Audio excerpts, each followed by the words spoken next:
maalin maalmaha ka mid ah iyadoo rasuulkeenna Muxamed naxariis iyo nabadgelyo korkiisa ha ahaatee uu ku howlanaa hagaajinta iyo diyaarinta safafkii muslimiinta ee ka qaybgelayay duulaankii ugu horreeyey ee Badr ee islaamku la galay gaalada ayaa waxaa safkii soo jiiray saxaabi ka mid ahaa asxaabtii akhyaarta ahayd ee nasiibka u yeeshay inay indhahooda ku arkaan nebigii Alle waxaana rasuulka naxariis iyo nabadgelyo korkiisa ha ahaatee uu xilligaasi gacanta ku haystay ul yar oo uu ku toosinayay safafkii muslimiinta si uu ula hadlo asxaabtiisa oo uu ugu sharaxo xeeladaha dagaalka waayo waxa la wajahayaa waxay ahayd cadow iyo dhimasho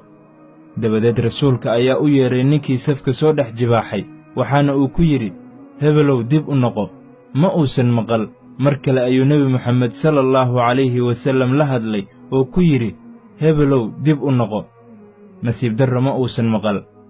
waxaana kadib suubana nebi Muxamed sallallahu calayhi wasallam uu u soo dhaqaaqay xaggii saxaabigaasi lagu magacaabi jiray Sawaad al-Balawi allaha ka raali noqdee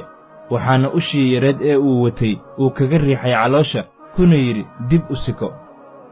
Sawaad allaha ka raali noqdee ayaa yidhi rasuulkii Allow waad i xanuujisay rasuulkii Allow oo ushan aad iiga riixday caloosha way i xanuujisay rasuulkii Ilaahay naxariis iyo nabadgelyo korkiisa ha ahaatee ayaa waxa uu yidhi hoo qabso ushan ee iga arso xabiibkeennii Muxamed naxariis iyo nabadgelyo korkiisa ha ahaatee ma uusan odhan warqabtee xira ama asxaabtiisii uguma yeerin oo ma odhan kaalaya garaaca ee waxa uu yidhi hoo qabso ushan ee iga arso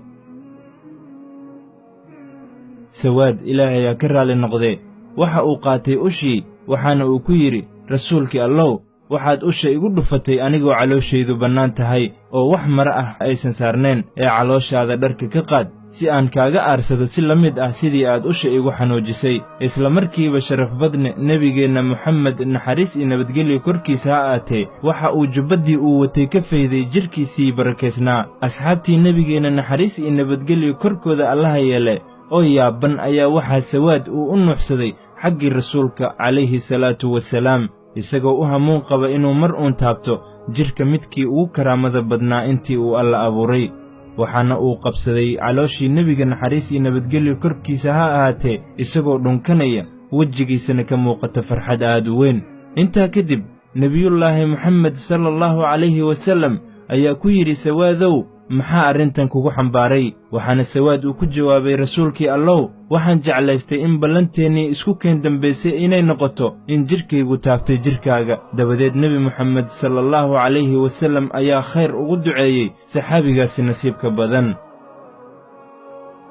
Ilaahay subxaanahu wa tacaala ha naga dhigo dhammaanteen kuwii nebi Muxamed sallallahu calayhi wasallam kula kulma jannatul firdowstii sarraysay